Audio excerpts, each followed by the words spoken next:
వెలుగులు నడుచుట ప్రేక్షకులకి శుభములు.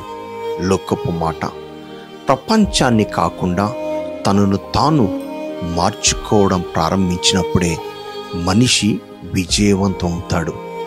దేవుని మాట, మీరు మార్పు నుండి బిడ్డలు వంటి వారైతేనే గాని పరలోక రాజ్యంలో ప్రవేశించరని మీతో నిశ్చయముగా చెప్పుచున్నాను.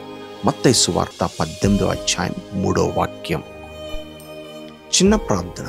దేవా, ఈ లోకంలో జీవిస్తున్న మా జీవితంలో మాలో మార్పు లేకుండా ఇతరుల్ని మారాలంటే దేవానని అది అసాధ్యం ప్రభు. మీరు బిడ్డల వంటి వారైతేనే కానీ అనే మాట ప్రభు నిజమే. అట్టి మార్పు మా జీవితాలకు అనుగ్రహించమనడుచు యేసు నామమున వేడుకుంటున్నాము తండ్రి. ఆమేన్. దేవుని యొక్క ప్రేమ సమాధానం మీకు